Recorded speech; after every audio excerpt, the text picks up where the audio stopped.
from WDWNT Live. This is ParksCenter.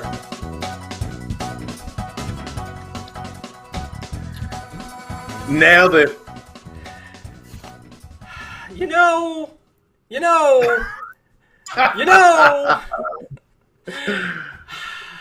How's it going, everybody? Welcome to ParksCenter. Happy Wednesday night. Happy Veterans Day. Thank you all who have served, and happy Veterans Day. We have a great panel tonight. So starting with Allison, how you doing? Good evening, everyone. Good to see you. And Jill. Hello. Mr. Patrick Hackett. So much John Carter on this episode. Just wait. So much. And of course, Mr. Pete Carney. Sivako! Happy Wednesday, everyone. Happy Veterans Day. And happy birthday, Eric Morton. Yes, absolutely. Happy birthday, Eric Morton. So, in honor of Eric's birthday, I thought we would talk about California because, why not?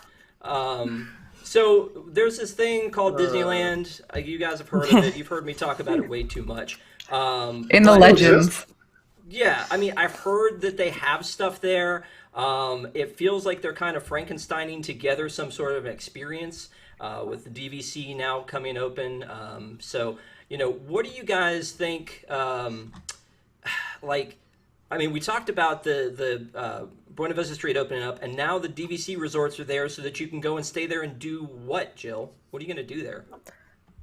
You can apparently go buy stuff on Buena Vista Street. So Buena Vista Street opens, I think, the 19th of November, and then they're opening up. They just announced they're opening up the Grand Californian, only for DVC, starting December 6th. So it's kind of weird because it's like you're gonna go stay there, but there's nothing you can do. But then again, it was kind of the same way with Disney World, where they opened up DVC like 3 weeks before the parks opened. But at least at that point, we knew the parks were opening. Whereas Disneyland, they have now canceled all of their reservations through the end of December. They are no longer accepting any new reservations in 2021, and they're laying off more cast members. So, when DVC opened in Florida, we at least had an idea that the parks were opening soon and maybe people wanted to go, and you could go to Disney Springs, and Universal was even open at that point. So you could stay at DVC but go to Universal. But in California, you can go to downtown Disney, which is packed with people. You'll be able to go to Buena Vista Street, and that's kind of it. Nothing else even in California is open. It's not even like you can go other places in Anaheim. So I don't understand why. I don't know. I get why locals might want to go, but I find it strange. I find it strange that people want to go to stay at Grand Californian, but at the same time, it's kind of booked up from what I understand. Like Jason and Tom were talking about going, and they got waitlisted. So people are going. I can't explain People the hotel want to get out of thing, their house but in California. Go ahead. the opening of more shopping is just like why we're probably seeing increase in hours and in Disney Springs. It's like, okay, it's now the holiday shopping season, so let's try to get some people buy their Christmas and their holiday gifts. I think that's the only thing that makes any sense to me. Okay. Pete? Yeah, I was just going to say, I think people just want to get out of the house. I'm not going to take a lot of time on this topic. But, I just remember when Disney World opened up, I wanted to do anything. Like, when Springs opened up, I was like, sweet, let's all go to Springs. I don't shop. It's not like I'm looking forward. Like, I was there at 10 in the morning just to walk around Springs. I think once you live near the parks or we're all big Disney fans here and all you guys who watch the show. I think just the California people just want some Disney in their life, and that's a piece of Disney they can get.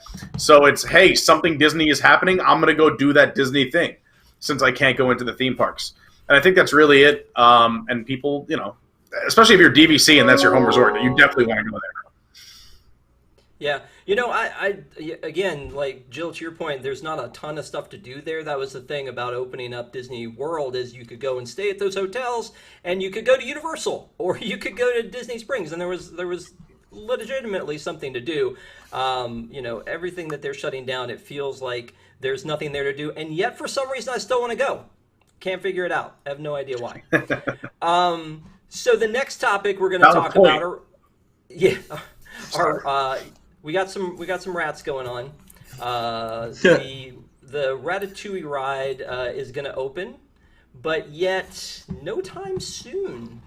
Like, I feel like this is sort of the Disneyland of Epcot. Like, it has, like, it looks great on the outside. They're doing all this work to get it ready, and yet there's nothing happening anytime soon on this. Like, Patrick, I know you're desperately hoping to ride this ride very soon. It's the most important ride in your life, isn't it? Having experienced it in Disneyland Paris, I'm actually really looking forward to when it opens. And so I look at all of our reports, and I see them correcting one of the things that's really bothered. I know it bothered Tom, and then because he told me about it at Nonstop before I went there, you can see where the screen ends in Disneyland Paris, and it looks like they've extended all the props down to the floor, so it's a much more seamless experience. So I'm hoping it's a better looking experience. If the parks are going to be open, we need capacity. This is a ride that can eat a ton of people. I think it should be open. I've heard our rumors as to why it might not be. Let's rush it through. Let's get these people to work. If we have it in the budget, get it done. Let's open it up. Yeah. Hey, let me just stop real quick and say Jeff sent a $4.99 super chat earlier for a happy birthday. I assume that's for Eric, so we're going to all say, hey, happy birthday, Eric, and we owe you $5. So thank you very much for that. We appreciate it. But collectively, not each. Right, so $1 each. That's fair. As long as no one else drops a super chat. Tom bought him dinner. Well, as long as no one else comes in for a super chat for Eric, we don't have to pony up any more money than that. I mean, we'll take it for us. Allison needs more popsicles. Clearly, things are happening. That is true. Yeah. So Pete, you've been to the parks, and do you like peek over the walls to see what they're doing when you? Yeah, for sure. And you can see all the action on the Skyliner too. The Skyliner literally takes off right over the new expansion, so you can see the progress very easily. It's not hard. It's not very well hidden, I should say. Yeah. If the ride is not ready, I think they kind of should Disneyland this. It's funny you made that joke. Is why not open the area and get some excitement going? There's a creperie back there. I'm sure that they're dying to open.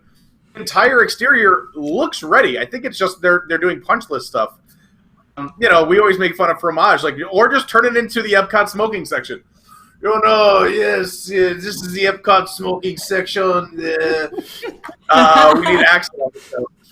But I mean, it's so close. I don't know. Obviously, we don't know what's going on in the interior, and you would think this would be an easy ride because it's cookie cutter copycat from Paris. So unless they made small changes, and they're just like I said, the outside is done. The exterior looks beautiful. I'm actually really excited about this little expansion. I hope.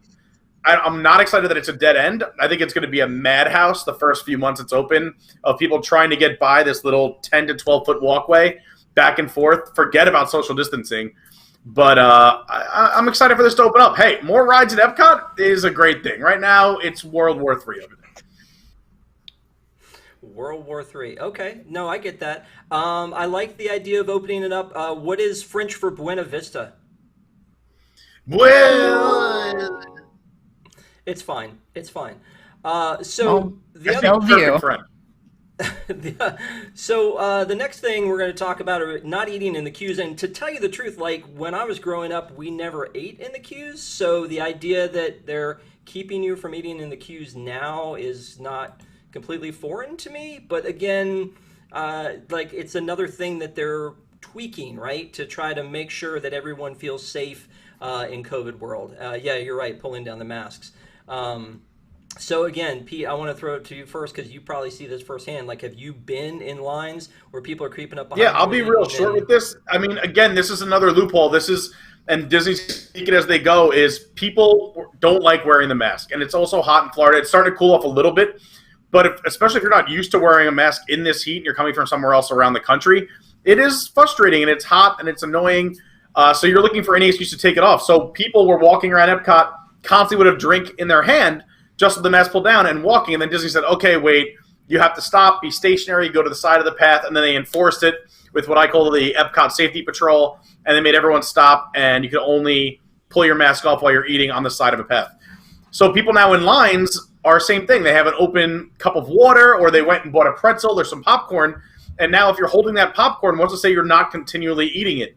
So you could basically walk through the queue with your mask down the entire time if you're just slowly having a piece of popcorn or eating a pretzel.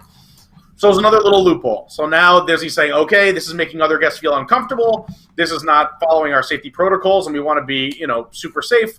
So now you cannot eat or drink in line. And I think we're going to see more of this as we go forward. I think it's just an image thing, a safety thing, and just kind of covering up things they didn't think about out of the gate. Yeah, I mean, this makes the most sense of anything to me. Like, to me, this makes even more sense than the whole you can't be walking around eating or drinking, because a lot of queues are indoors, or at the very least they're confined, especially now with all of the plexiglass barriers they put up. I mean, if you were in the queue for Big Thunder Mountain, for example, there are plexiglass walls up around you, and it's a pretty confined space. So if the person who was just in front of you had their mask down and was eating and exhaling droplets, that's all hanging in the air because those plexiglass walls aren't allowing the same amount of ventilation that it normally would if they weren't there. So of all places, and then of course you've got all the people who queue up and neglect to adhere to the social distancing barrier, so they're not 6 feet away from you. This to me makes total sense that of all places you don't want people pulling their mask down. It's in a queue where there's a lot of stationary breathing. There's a lot of people passing through the same space as you with less ventilation. So I think this is a good move. Are the queues shorter still than they have been? I know, Pete, you're there like every day. What do you mean? What do you mean by shorter? You like wait time? Yeah, the wait time's shorter than still. It depends on what you're comparing it to. If you're comparing it to like the way it was in like July and August, they're much longer. But if you're comparing it to a busy day pre-COVID, it's probably slightly shorter. I just talked to our travel agent sponsor, The Vacationeer, www.nt.travel, for all your vacation planning needs. The owner of The Vacationeer was down there last week. I just talked to him, and he said his experience was pretty consistent, that the actual wait times were probably about 25 to like a quarter to a third less than the actual posted wait time, and that was just last week. So it looks like that is still the case, that the wait time is a little shorter than what's posted.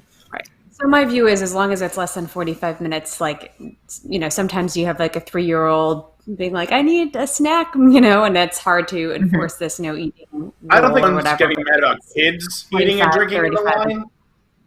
Yeah, no one's getting mad about kids eating and drinking. It's literally the adults who figured out the loophole of, I'm holding popcorn, so I don't need to wear a mask because I'm having a kernel now and again in 25 seconds. So why put the mask back on? It's blanket policy because of like these people. But I don't know, maybe somebody's got like low blood sugar or something, and that 45 minutes or an hour would be a long time, and but if it's a 20-minute queue, it seems totally reasonable. It's fine. And also, just so everyone knows too, this is going to be very hard to enforce. So I think this is just them stating policy so people know not to do it. But a lot of these queues, you don't have cast members looking, and also they're so long because they're 6 feet spaced, these lines go for miles and miles. Like, they go forever.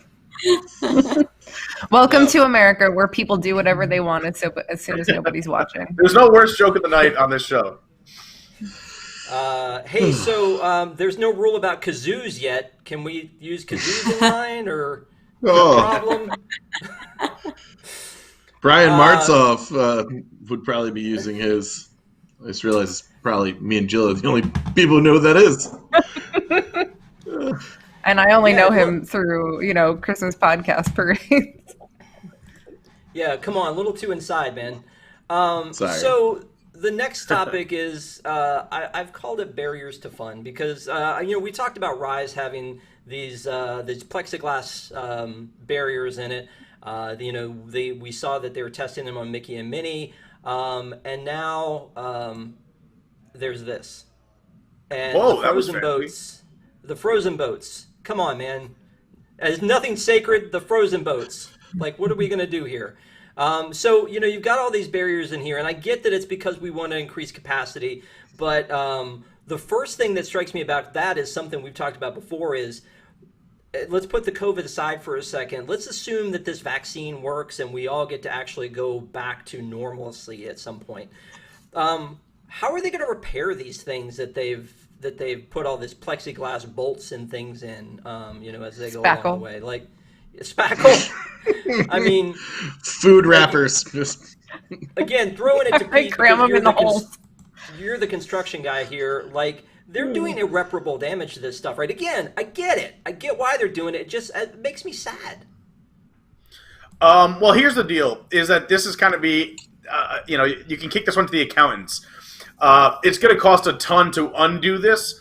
However, if you look at a long-term perspective, like even if the vaccine works and it's great, even if the vaccine gets released in, let's say, 3 months, then you still have, after that, the amount of time it takes to make sure everyone gets and receives that vaccine. And then you have to come up with a way to prove you have that vaccine. And if even one person in the park doesn't have that vaccine, this is going, I think they looked at it and said, in best case scenario, we're going to leave these up at least 12 to 18 months. So it's something we should do. It's not like we're going to put these up and there'll be a vaccine in 4 months, so we'll rip them out in 4 months.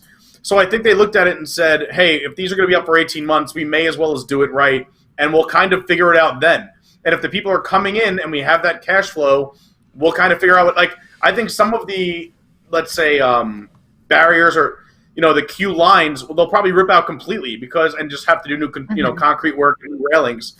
The ride vehicles, I don't know what they're going to do. I mean, Jill makes a good point. I mean, you can't use spackle on a ride vehicle, but I'm sure there'll be some putty. I'm sure there'll be some wrapped, very well-painted, some kind of foam or something, because you're right. They're doing serious damage around the park. And we say damage, but they're putting the guest safety first. And like I said, I think they looked ahead to say, this is going to be up for the next at least 12 to 18 months. They have to make sure everyone basically on the planet has the vaccine before they take them down. Right. And, they have to, in the meantime, if they need to keep these barriers up for 12 to 18 months, which I totally agree, Pete. I think you're right on the spot there because, how it's going to be summer at least until the vaccine is widely available. It's going to be even longer because there are plenty of people that are afraid to get it. And then how do you prove you have it when you go to Disney? So in the meantime, they've got to do this. And the flip side is by putting these in, they're increasing ride capacity, which means they're increasing park capacity, which means they can let more people in and make more money off it. So if it's going to cost them some money later to repair the damage, and I don't think they're buying new ride vehicles. I think they're going to figure out some way to patch the holes. And the concrete work and stuff is probably a lot less of a big deal relative to the increased revenue they're getting from being able to allow more people into the parks. Yeah, and don't get me wrong. I mean, I get why they're doing it. It's just like some part of me looks at this and says, "Aw." Yeah, I thought the same thing. Yeah. The Tower of Terror is the worst. When you walk into the lobby of the Hollywood Tower Hotel and you see those huge poles like drilled into the floor, it hurts your heart. Yeah. No. And again, safety first, that's great. Capacity, so more people get on, fantastic. And then, the idea that this is going to be there for a while, I'd rather it be this than I'm sure we all saw you would go into like a Target or something and there would be like this like bendable plastic with rubber bands to hold it on. Like nobody wants that. Like, so Disney is doing a good job with this. It's just, it's tough to see some of that stuff. But again, I'd rather see that than not get to ride the rides at all. So it makes sense. So speaking of, that feels like a Ben transition. Speaking of rides, so there's this, miss you, Ben. There's this new ride vehicle for the Guardians of the Galaxy roller coaster that we're going to see God knows when. So, it's really cool. It's really cool to see this. But at this point, I feel like it's like, handing a toddler the keys to a car that they're not going to be able to drive for 16 years. Or is that just me being like a little salty about it? I don't know. I mean, it doesn't have barriers on it, to be honest. So when's the soonest we can see this? 18 to 24 months from now? Because I didn't get to say anything on the last topic before we went on. I think that they hopefully have taken removing the barriers into account when they put the barriers up. The ride vehicle looks great. Everything we've seen about Guardians look great. The building is going to be phenomenal. And honestly, I don't think they should open it until we're in a much better place. So we don't have our first experience of what's going to be an amazing immersive attraction besmirched by whatever remnants of the pandemic are there. So let's just hold on. I get it. They got to tease us sometimes with a ride vehicle, but let's wait. I love seeing this. I think it looks like it could be a dark ride mixed with a coaster. When you look at those ride vehicles, they just look like you could be going through a lot of show scenes in them, and that makes me excited. But yeah, I don't expect this to be anytime soon, and I'm fine with a little bit of a tease because I remember back in like 96, 97, 98, waiting like every time I took a trip, waiting for them to actually open it, constantly like, oh, coming 1996, coming like spring 1997. It just kept moving and moving and moving, and now I think that sometimes things actually in those days. Pandora, anybody? I'm excited about this. So the interesting thing is they seem to be putting the plexiglass into ride vehicles that accommodate a whole lot more people. So these are 4-person vehicles, and then there's 2, it looks like, attached to each other. So I think they won't necessarily put plexiglass in between the front 2 seats and the back 2 seats, because you have plenty of parties of 3 and 4 that will all sit together. And I don't know what they would do to try to put plexiglass in between those 2 vehicles. So maybe it's not an issue on something like this. I don't know. But the other thing that excites me about the fact that those ride vehicles only are holding like 4 people per car and then 2 cars connected is what this reminds me so much of, and kind of like towards what Allison was saying, that it's like a coaster plus a dark ride, is it reminds me a lot of Gringotts. And we know those cars spin like Gringotts does at Universal. But the problem with Gringotts is it's a much bigger ride vehicle. You've got, I think, 3 rows of 4 across, whereas this is only 2 rows of 2 across. So I think you're going to get a lot better of that. If the ride experience is very similar in terms of it's a coaster that's going to stop at places and the car's going to turn, you're going to have a lot better experience because you've got a lot less distance. There's a lot fewer people kind of taking up the space around where the show is happening around you. So I think this looks really cool. I love Gringotts. I think it's a great ride, and I think this will probably take it up a notch. Plus, Guardians. Yeah. So just, and Arlo reminded us in the chat, so thanks Arlo, that Robert D gave us a $10 super chat, so thank you for that. But it wasn't for us, it was for Eric for his birthday, because Robert's birthday is also tomorrow, so it's a little birthday love back and forth. I guess, so everybody has to pony up $3 for Eric here? I was going to say, if I'm doing the math right now, it's $3 a person for Eric for his birthday. Exactly, and you know what? It's worth it. We love you, Eric. It's all good stuff. Or what drink it, Jacqueline. One thing to the cosmic conversation is roller coasters. You really can do plexiglass. Like, let's just look at what's going on now. Expedition Everest. Like, it's not like they added plexiglass to that. It would also mess with downhills. If you have drops, plexiglass is a no-no. So obviously, I think Jill made a good point. Is that you would do 1 party per car. Also, I don't think this is going to open until extremely late 2021, if not early 2022. So hopefully by then, that is when they'll be fading out the plexiglass. So I don't think that's something they're really worried about right now with this ride, especially if we're only getting, hey, here's the ride vehicle. Like, they are a long ways away. Mm-hmm. That makes me sad. But it's, again, it's going to be great when it happens. I'm very excited about it, that it's going to be happening. So the next thing we're going to talk about are Muppets. Everybody loves some Muppets, and they've returned to Liberty Square. And they're looking kind of sharp, but the difference here is that even though they are in the windows where they were before, there is not audio playing. They are just pantomiming. They're putting, they're dropping or unfurling the banners. They're walking around or, going from window to window. You know what? I love that it's here and it's kind of cool. And I get why there's no sound. I mean, I get that you don't want people to stop and congregate in front of this show and clog up the walkways and the whole deal. So, but it's cool that it's there, right? There are 3 entertainment cast members now that are employed to operate these puppets. So I'm glad that somebody is being given work in that industry in Central Florida right now. But yeah, of course, we'd love to see more. But this is definitely better than the negative negative 10 entertainment employees that they've had over the last couple of weeks. Are you sure it's 3 and Yeah. not just one that does all of it? Does all 3 puppets at once. Yeah. That was I literally gonna my say, first are we thought was, sure it's not one guy holding a broomstick. Very advanced No. Muppet rig. There's just one person Muppeting all 3. There is at least one person employed, which is more than the 0 last week. So I don't know. I think they fair. close. I think they close Aloha Isle whenever the Muppets go on, and then they reopens after the show. It's not that funny, but at the same time, it's really funny. Hey, I agree with Allison. Any entertainment is good entertainment. Everyone knows I love entertainment. So I'm all about this. I've spoken a ton tonight. I just wanted to put my seal of approval on the Merry Muppets. Patrick, I miss you. You should tell me. I about miss you Muppets. too, Pete.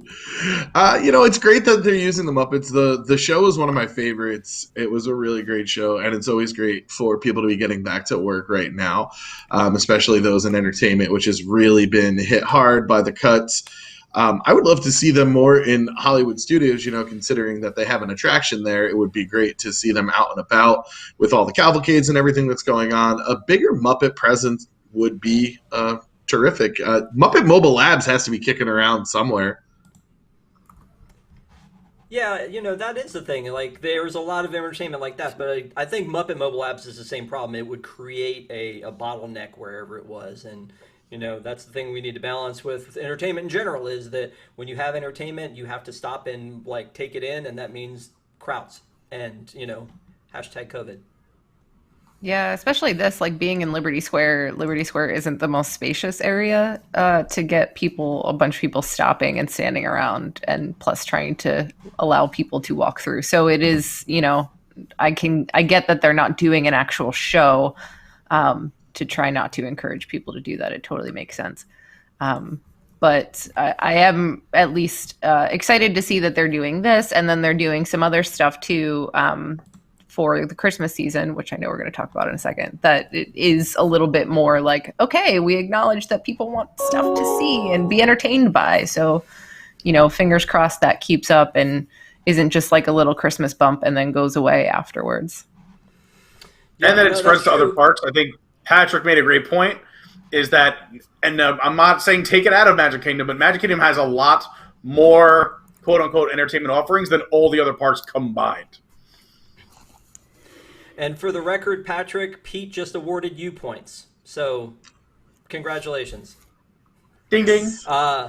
So, dovetailing into that conversation, then, we are talking about Christmas, and I've entitled this A Taste of Christmas, because I feel like it's a little bit of Christmas everywhere, which is great. I mean, we know how disappointing it was around Halloween and that there wasn't enough stuff there. And the sad tale that Jill told of walking down Main Street and running out of Halloween by the time she got to the end.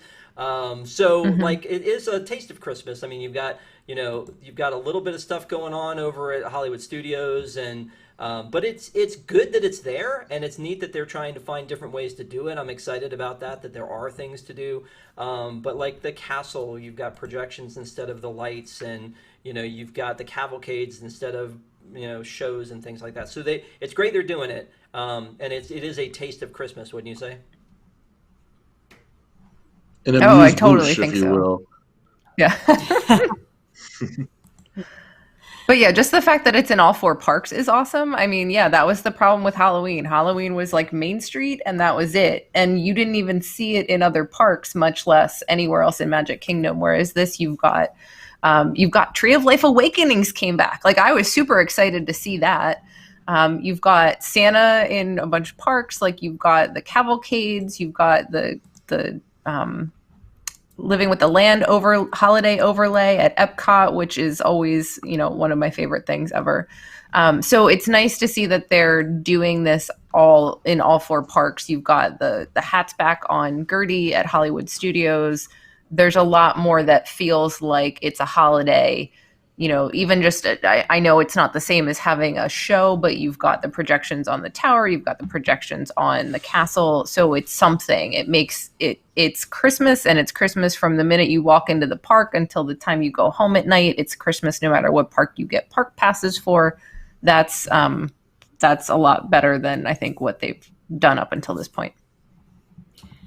Yeah, I'm glad they're doing something, because they got to do something, and this seems to be like all they could possibly do. Can we talk though about the news of the Disney Channel Christmas special? And the reason they put up this like stage with slides and stuff in the park. And Rob, I don't know if it's easy for you to pull up like some of the images that from the productions of this. But I get you. Okay, good. Because apparently Raven-Symoné is going to be hosting this on the Disney Channel, and it just seems like the most inventive kind of holiday special like I've ever seen. That's and so I've been watching a lot of them on Disney Plus, because that's one of the things that's really entertaining for me. But this is going to be one of those things that I think, look back and say, oh, this is a real sign of the times. Look at those masks. But if you scroll down, I think my favorite thing is seeing, I don't even know what actors they are on, like in ride vehicles.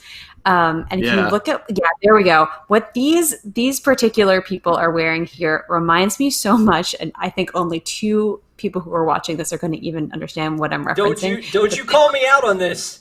Don't you say Battle of the Network Stars? Oh, okay. Yeah. Xenon, like girl of the 21st century over here with this. Cetus Lupidus, Allison. She's wearing. I know it's supposed to be like Christmas clothes, but like this like it just looks like they're cosplaying Kirsten Storms, I think was her name. I can't believe I pulled that one out. But this just looks so fun, and I cannot wait to watch it, and especially because I can't visit like this Christmas season. To me, this is my version of Mickey's Very Merry Christmas Party for this year. Not so scary Christmas party would be something. Yeah, not so scary. Ooh, right.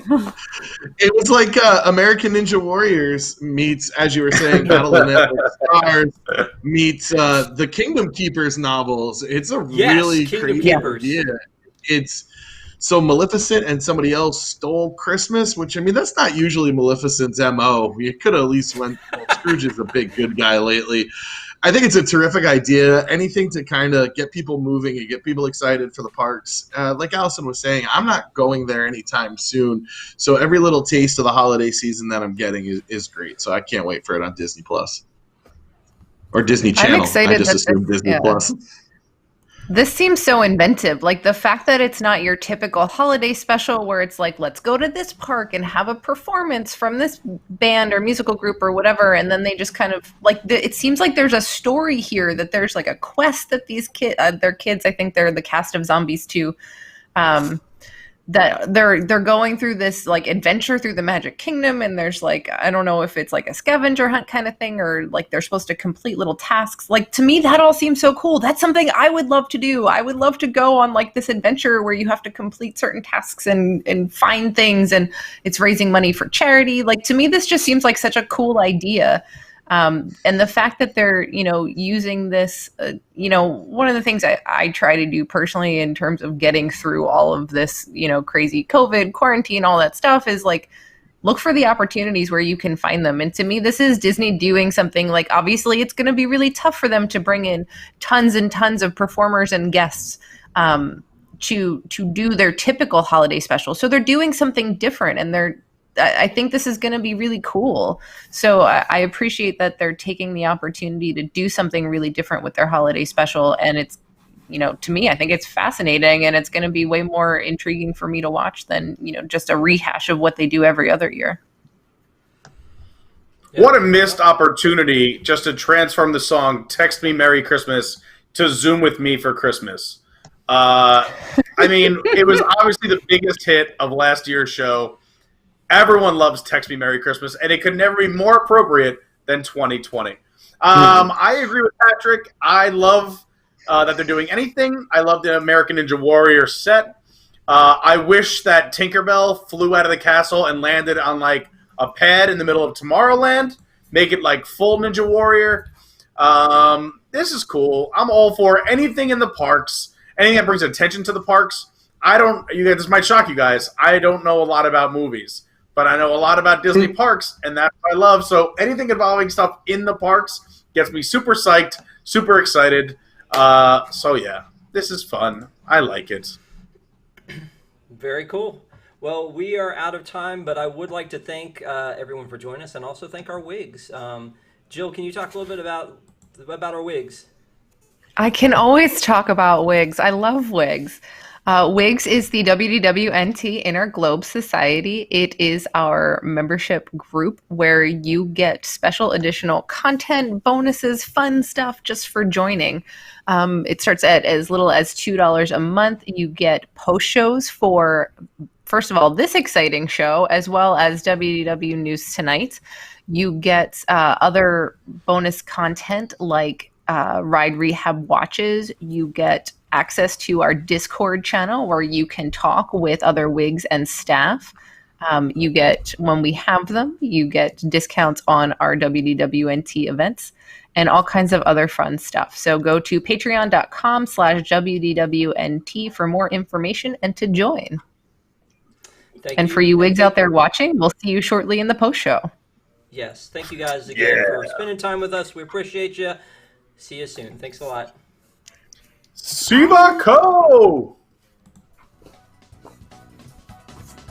Text me Merry Christmas.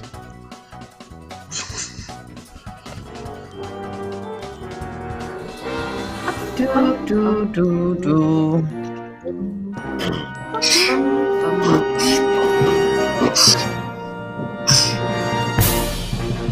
Do, do, do, do. Ah, there he is. Is it bad that I have no idea what Text Me Merry Christmas is? It was like the worst show from last year. It was like the worst. How dare you? How dare you? Hold on. It is. I have to turn.